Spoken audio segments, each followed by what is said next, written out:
Hello and welcome back. Thanks for clicking that subscribe button and rejoining me for another one of my best of 2023 lists. I'm actually intentionally trying to do this closer to the spacing the last couple ones out. Anyway, best supporting actor. This is these categories are actually really hard to do, and I really love saying names that other people aren't saying, and holding up praise for performers that other people are not praising. I don't typically like going with the flow. So this is another one that doesn't go for the flow. I already did Best Supporting Actress. My Best Supporting Actress of the Year is not nominated for an Academy Award. And nor was she nominated for a Golden Globe or a BAFTA. And you can check out that video if you're really interested. And I didn't even have all of the 5 Oscar nominees in my top 10. This year, same thing on supporting actor. I don't have all of the I don't have the 5 guys. I'm sorry. Um, Different performances hit me differently. Different performances wowed me for different reasons. And I could I could have done a top 20 easily this year. There were a lot of fantastic performances, also largely because of Oppenheimer. And I have to apologize. I'm sorry because my hair this morning just was not happening. So yeah, I'm wearing a beanie. Um, but just to give some context, the past 2 years, last year, I my best supporting actor for 2022 was Mark Rylance for Bones and All, with my runner-up, like second and third place being Brendan Gleeson for Banshees of Inisherin and Brad Pitt for Babylon. So yeah, I don't really follow the flow. Although Mark was nominated for a SAG award, so there's something. Um, and the year before, I went with Jason Isaacs from Mass. And my runner-ups were Reeve Burney from Mass and uh, West Side Stories. Yeah, the guy from West Side. I can't think of his name now. This is embarrassing. Um, I just had it 2 seconds ago. Mike Feist from West Side Story. Yeah, I'm gonna leave that in there. Anyway, um, I'm nothing if not authentic, and that's why you should subscribe. So those are my thoughts for those years. People who weren't even nominated. I had an entire year where my top 3 weren't even nominated for the Oscars, and last year I had one of my top 3 was actually nominated, but the last 2 years I haven't picked a winner who lined up. And same thing with supporting actress. Last year my winners didn't line up, and nor were they nominated for supporting actress. So this year, he's not nominated either. My winner's not nominated. So my taste is my taste.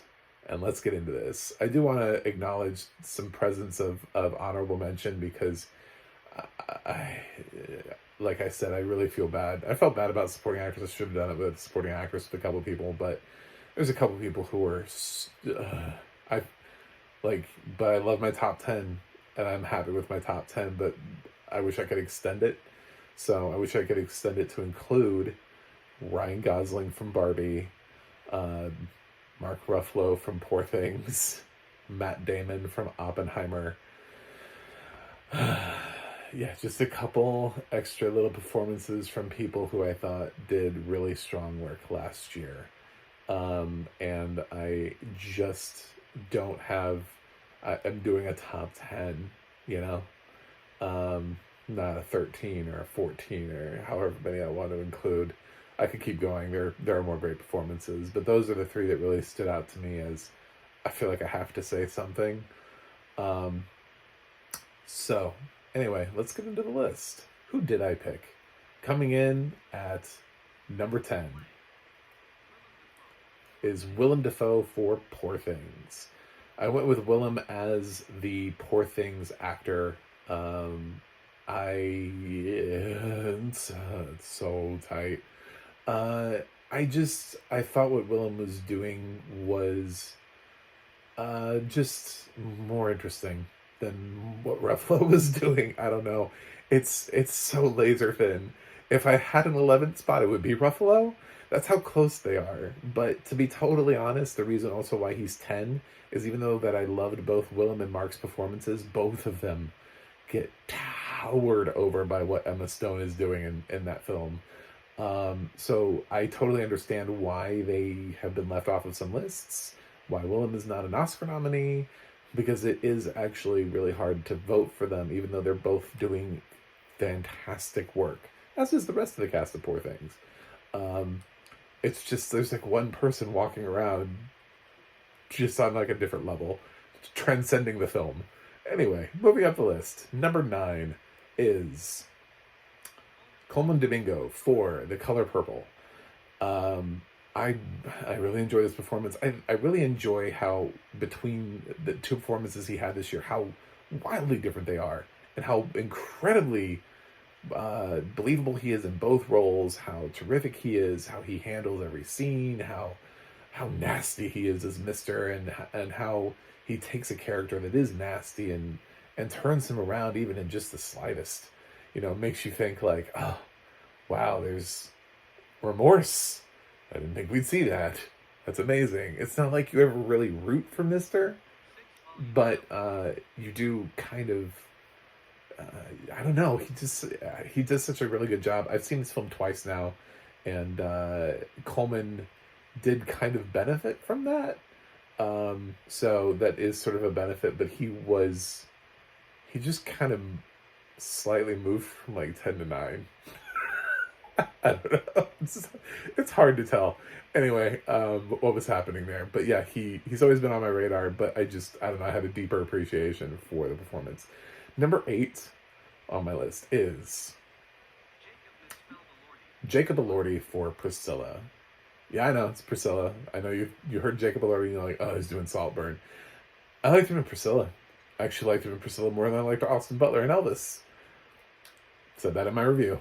I stand by it. I thought he made for a really interesting Elvis that didn't feel like he was a Vegas impersonator. I felt like there are people out there who do Elvis for a living, and you could pick any of them and they could do kind of what Austin Butler did, but Jacob Elordi gave Elvis levels, and part of that has to do with Sofia Coppola's excellent direction and script, but it's a very different Elvis Presley, and it also does have a lot of the Elvis vibe to it, but it doesn't feel like he's trying to just be another great Vegas impersonator. So I really enjoyed the performance, and he makes my list. Glad he got away from those kissing booth movies. Anyway, moving up the list, number 7. Jamie Foxx for The Clone Tyrone. I enjoyed this film. It's funny because I've seen Jamie Foxx made a couple lists this year. Like critics groups picked him. He did appear a couple places, so it's like people did see They Clone Tyrone, let me know that it was eligible for the Oscars. I don't really know what happened with it otherwise. It's because it opened on Oppenheimer weekend, I guess, that people just gave it away. He's great in this. He just is. His performance is it's everything. It's funny, it's heartfelt, it's whatever. It's really good. And for an actor who came close to death, to see him rebound this year with 2 actually really great performances in this and The Burial. I don't know how we're not talking more about Jamie Foxx this year. He feels very underrepresented, and I wanted to make sure that he was represented somewhere. He had a very strong year, and people just kind of, and we moved on. Okay. Fine. I'm not. Anyway, moving on. Number 6. Robert De Niro for Killers of the Flower Moon. I really enjoyed this performance. It's so hard with De Niro to be like, it's his best it's not his best performance. That's probably why he's number 6. I don't think he can give his best performance at this point. The man's a legend.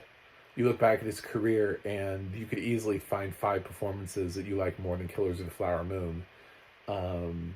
And it's so hard. The bar was set so long ago by himself So it's just another fantastic performance from Robert De Niro. Um, and I wouldn't mind seeing him win a third Academy Award. I don't think this is the year for that, but it is. I'm glad he got nominated instead of like The Irishman, where they're just like, it's just De Niro being De Niro. If it's good, it's good. Who cares? So, um, it at least give the nomination. You can always give the win to somebody else, but uh, yeah. Anyway, so he would actually fall just out of the top five for me, and I would have other people. But there's one person in this list who had absolutely zero chance of ever being nominated for an Academy Award, and we'll get to that. Number 5 on my list is Charles Melton for May December. Um, it's the guy from Riverdale. Like, he shouldn't be this good. He should not. This feels like when Michelle Williams was in Brokeback Mountain, they were like, "Is that the girl from Dawson's Creek? Damn, she's really good."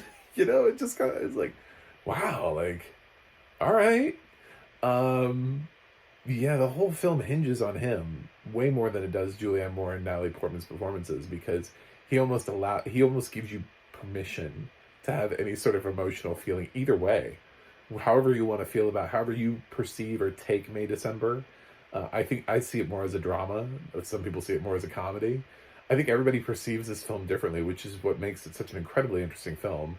But it's all because of his character and how he deftly works this character around. It's really sad that he wasn't nominated for an Oscar, because it's such a nice performance. I know he's young, so is somebody else this year, and they both deserved Oscar nominations. That's my hot take. Age shouldn't play a factor. We don't just need to nominate the popular people, the actors that we know and love. It's okay to give people nominations for breakthrough performances. Um, yeah, luckily he got a lot of other love in other places, and I'm sure his career will be fine. Maybe he'll get nominated again somewhere down the line, but this was worth it. Such a terrific performance from Charles Melton. Anyway, moving up the list to number 4, which is the other one, Dominic Sessa from The Holdovers, the other breakthrough performer, but the true breakthrough performer, because this is his first performance on film ever. And I think Dominic Sessa, I've said in my reviews of The Holdovers, he felt to me like a young Robert Downey Jr. Just like instant charisma for days. He feels like an A-lister, just born onto the screen, like born to be an A-lister, like Tom Cruise. When you watch Tom Cruise's early stuff, you're just like, wow, that kid, There are certain people that just have just a fire within them, and I felt Sessa has that in spades. I hope everybody else saw that and put him in everything. I hope he's got like 10 projects lined up, and that we see him for years to come, because this is another performance that should have had an Oscar nomination. He is amazing. And then when you think about how it's his first time on film, and you're talking about like other people, and you're like, wow, they're great for their 87th time on film, it's. But this guy did as good, if not better, first time out of the gate. So, what's more impressive, So Dominic Sessa comes in at number 4. Speaking of somebody I just name checked, my number 3 is somebody who is likely going to go on to win the Oscar this year. It's Robert Downey Jr. for Oppenheimer. I have seen Oppenheimer twice. I do like this performance. It's not my favorite Robert Downey Jr. performance, but I'm kind of on that train. I hate being on that train. I hate when it's their time and not this is the best performance of their career. I love it when it is their time and it's their best performance of their career. That is when it's perfect, when it lines up perfectly, when you can actually give somebody an award for something where you will look back on it and be like, wow, we got that one right. Not this was because of the film, we should have given it to them earlier. There's so many performances like that where the performance that somebody actually won the Oscar for is not their best performance. And then they either can't get nominated for their best performance, or they didn't win for their best performance because they'd already won an Oscar.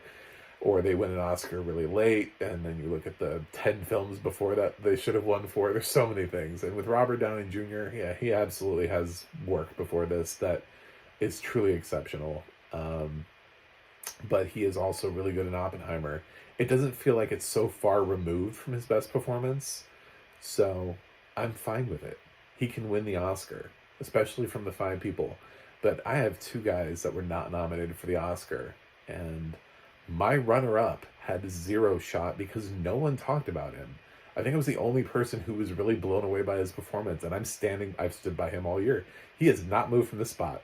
These films, my one, my two came out in April and May. I haven't moved them. They've been there the whole time. So my number two performance is a breakthrough performance that I wish more people would talk about, and it is Das Lehm for The Covenant. He plays the translator that saves Jake Gyllenhaal's life. You could write Guy Ritchie's film off as a straight up action film and ignore him, which is what a lot of people have done. Or you could look at this guy's performance and go, why didn't he get the Barkhad Abdi treatment? The sort of like, oh wow, this is a great performance from an international actor that we're not familiar with. Actually, Barkhad Abdi is from Detroit. Never mind. But in this case, I think Da's not from the U.S. So it's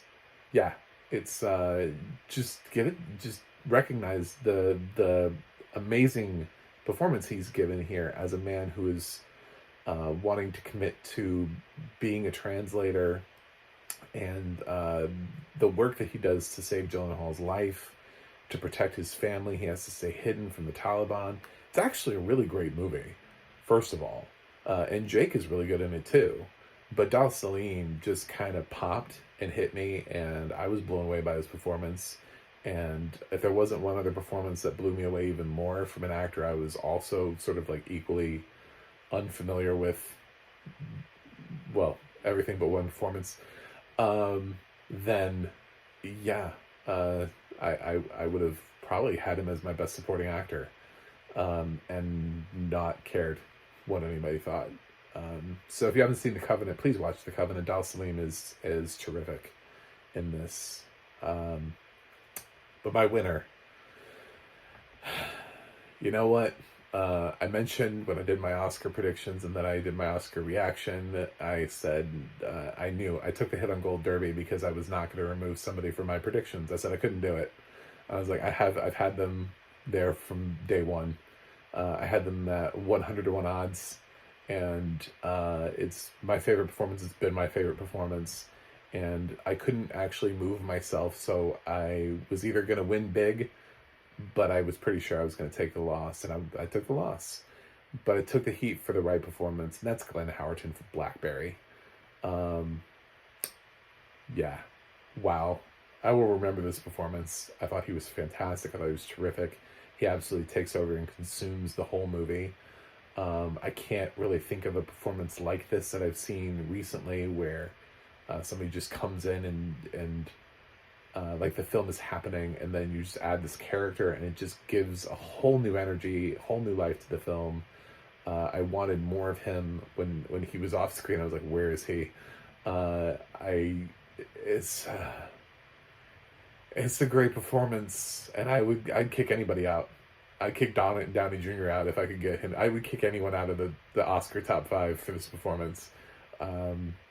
He deserved it. He deserved the recognition. And to think of like, and to look at his career and then to look at what he does in Blackberry and be like, what? That's another thing. We had a bunch of those performances this year, from like the guy from Riverdale to the kid from The Kissing Booth. We had a lot of performances where we're like, what? From who? From people we weren't like supposed to get great performances from, but we did. And then we nominated a whole bunch of actors who it's like, yeah, well, we knew they were going to be good because they're Robert Downey Jr. and Mark Ruffalo and Ryan Gosling and Robert De Niro and Sterling K. Brown. So all of the people who work their asses off to deliver what actually might be the best performance of their career, and then you just nominated other people who definitely that's not the best performance for any of their careers, actually. So, maybe arguably, I think some people might say Downey Jr. It depends on how much you love his work in Chaplin and how much you thought he really encapsulated Chaplin, I think. Um, but yeah, this is probably going to be the best thing he'll ever do. And it's probably the best thing Charles Melton will do. Probably the best thing Joss Salim will do. Probably the best thing Jacob Elordi will do. I don't know. It's just. Meanwhile, we just want another great performance from those five incredibly recognizable actors that we already know and love.